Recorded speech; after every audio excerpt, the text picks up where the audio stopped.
नमस्कार साथियों, बेस्ट ज्ञान चैनल पर मैं बीरम सिंह आप सभी का स्वागत करता हूं। रोज की तरह आज के इस वीडियो में हम देखेंगे मध्य प्रदेश और देश की अब तक की दिन भर की बड़ी खबरों का सारांश, मध्य प्रदेश के हर एक जिले के मौसम का ताजा हाल और आगामी 5 दिनों का मौसम पूर्वानुमान। वीडियो को पूरा देखिए ताकि पूरी जानकारी आपको मिल पाएगी। वीडियो में दी गई जानकारी आपको उपयोगी लगे तो प्लीज़ लाइक ज़रूर कर दीजिएगा। सबसे पहले आइए देखते हैं पिछले 24 घंटे के दौरान प्रदेश का मौसम कैसा रहा। पिछले 24 घंटे के दौरान प्रदेश के जबलपुर और सागर संभाग के जिलों में कहीं कहीं पर हल्की से मध्यम बारिश हुई है। भोपाल और उज्जैन संभाग के जिलों में कुछ स्थानों पर, जबकि ग्वालियर संभाग के जिलों में अनेक स्थानों पर बारिश हुई। शेष संभाग के जिलों का मौसम मुख्यतः शुष्क रहा। वर्षा के प्रमुख आंकड़े सेंटीमीटर में देखें तो नीमच में 4 सेंटीमीटर बारिश हुई, भानपुर, जावद और मनासा में 3-3 सेंटीमीटर, जबकि गरोड, शामगढ़ और सुवासरा में 2-2 सेंटीमीटर बारिश रिकॉर्ड की गई है। प्रदेश में सबसे कम न्यूनतम तापमान दर्ज किया गया 9 डिग्री सेल्सियस नरसिंहपुर जिले में।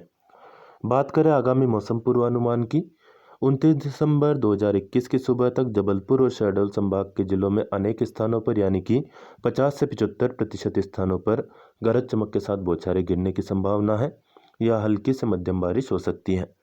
बात करें इन संभागों में आने वाले जिलों की, जबलपुर संभाग में आने वाले जिले हैं जबलपुर, मंडला, नरसिंहपुर, छिंदवाड़ा, सिवनी, बालाघाट और कटनी। शहडोल संभाग में आते हैं 3 जिले, शहडोल, उमरिया और अनूपपुर। इसके अलावा रीवा, सागर, चंबल और ग्वालियर संभागों की बात करें तो कुछ स्थानों पर यहाँ पर भी बारिश हो सकती है। शेष संभागों के जिलों में भी कहीं कहीं पर हल्की से मध्यम बारिश के आसार हैं। बात करें मौसम विभाग द्वारा दी गई चेतावनी की, 29 दिसंबर 2021 की सुबह तक रीवा, सागर, चंबल, ग्वालियर, जबलपुर और शहडोल संभाग के जिलों में कहीं कहीं पर गरज चमक के साथ बिजली चमकने या गिरने की संभावना है। कहीं कहीं पर ओले भी गिर सकते हैं। बात करें कौन से संभाग में कौन सा जिला आता है तो रीवा संभाग में आने वाले जिले हैं रीवा, सीधी, सिंगरौली और सतना। सागर संभाग में आने वाले जिले हैं सागर, पन्ना, दमोह, छतरपुर, टीकमगढ़ और निवाड़ी। ग्वालियर संभाग में आते हैं 5 जिले, ग्वालियर, गुना, शिवपुरी, अशोकनगर और दतिया। जबलपुर और शहडोल की बात पहले ही हम कर चुके हैं। इसके अलावा जिन जिलों में मध्यम से घना कोहरा छाने की संभावना है वे आते हैं इन संभागों में। ये संभाग है ग्वालियर, चंबल, सागर, भोपाल, उज्जैन और रीवा संभाग के जिले। ग्वालियर संभाग की पहले ही हम बात कर चुके हैं। चंबल संभाग में 3 जिले आते हैं, भिंड, मुरैना और श्योपुर। भोपाल संभाग में आते हैं 5 जिले, भोपाल, रायसेन, राजगढ़ और विदिशा। इसके अलावा सीहोर। उज्जैन संभाग में आने वाले जिले हैं उज्जैन, देवास, मंदसौर, नीमच, शाजापुर, आगरमालवा। 30 और 31 दिसंबर 2021 के मौसम के दृष्टिकोण की बात करें तो तापमान में गिरावट देखने को मिलेगी।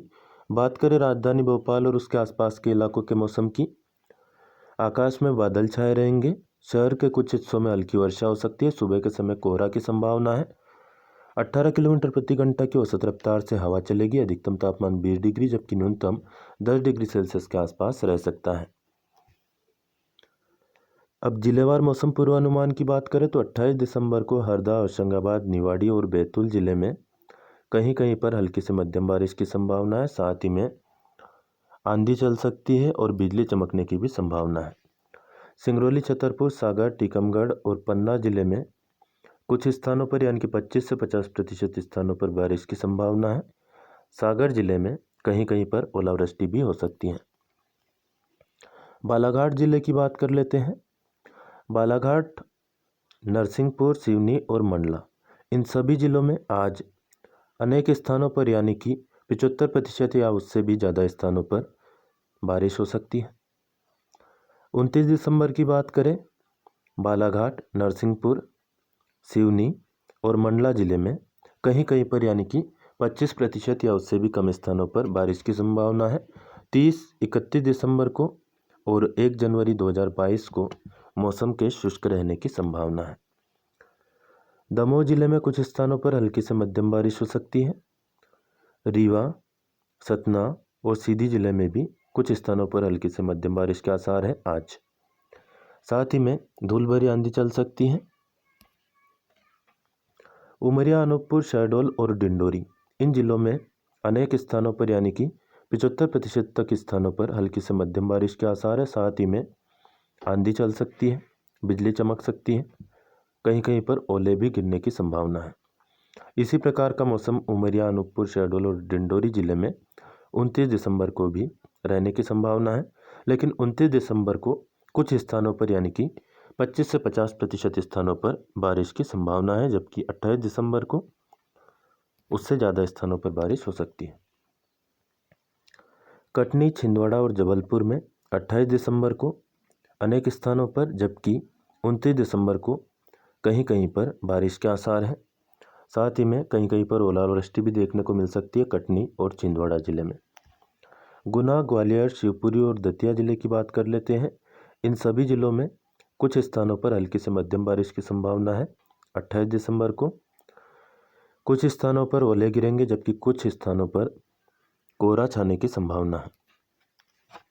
भिंड, मुरैना और श्योपुर कला जिलों की बात करें, इन सभी जिलों में कुछ स्थानों पर हल्की से मध्यम बारिश की संभावना है। साथ ही में सुबह के समय कोहरा गिर सकता है और रात में धूल भरी आंधी चलने के अलावा कहीं कहीं पर हल्के ओले भी गिर सकते हैं।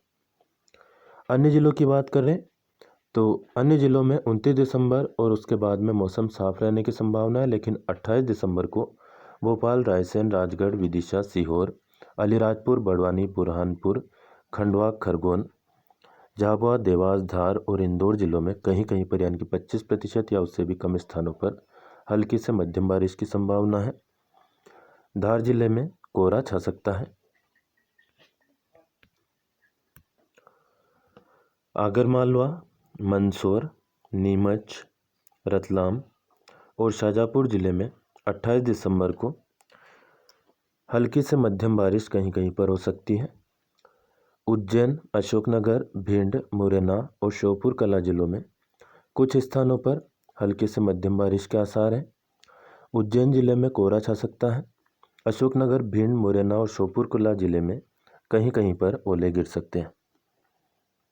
गुना, ग्वालियर, शिवपुरी और दतिया जिले में कुछ स्थानों पर हल्की से मध्यम बारिश के आसार हैं।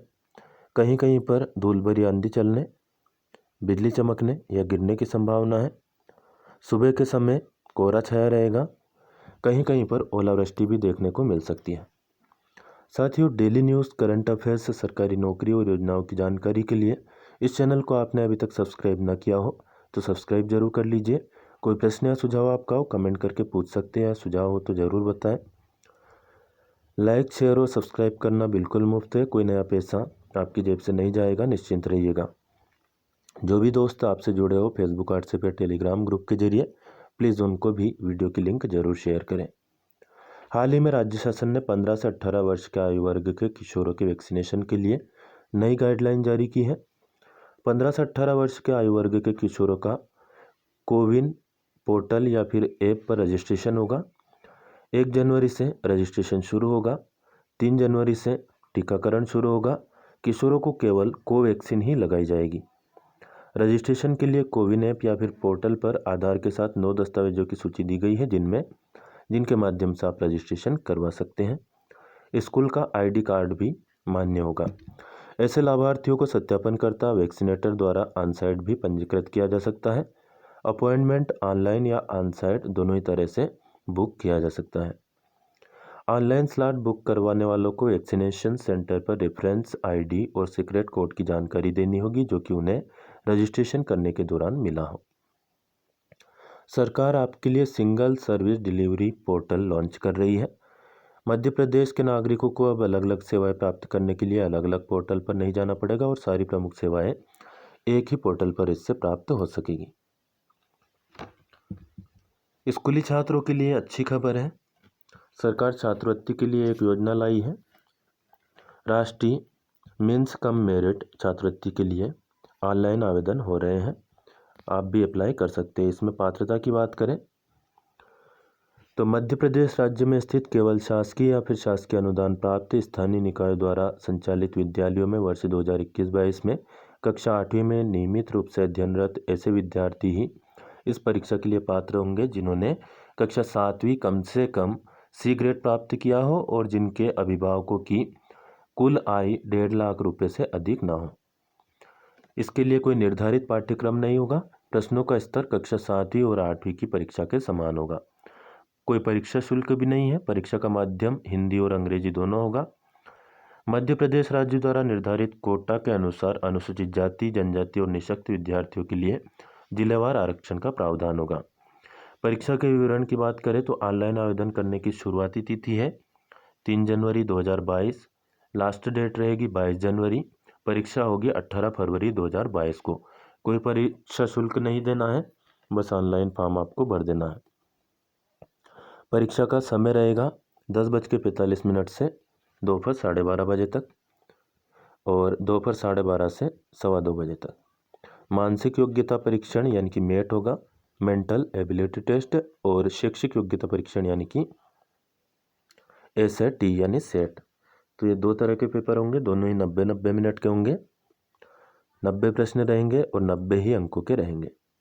अर्हता की बात करें तो सामान्य वर्ग यानी जनरल वर्ग के विद्यार्थियों को 40% यानी कि 72 अंक लाने होंगे और अनुसूचित जाति, जनजाति और निःशक्त वर्ग को 32% यानी कि 58 अंक लाने होंगे।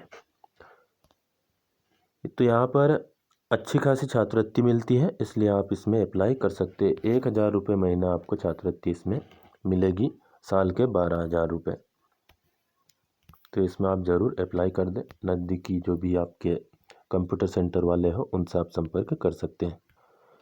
गुना में 29 दिसंबर को रोजगार मेला लगेगा। शहरी क्षेत्र के बेरोजगारों को कौशल विकास और रोजगार विभाग द्वारा रोजगार मेले का आयोजन किया जा रहा है। 29 दिसंबर को जिला पंचायत विश्राम गृह अंबेडकर भवन के सामने गुना में सुबह 11 बजे से इसका आयोजन होने वाला है। जो कंपनियां भाग लेगी उनकी लिस्ट आप नीचे चल रही लाइन में देख सकते हैं। फिलहाल इस वीडियो को करेंगे यहीं पर समाप्त।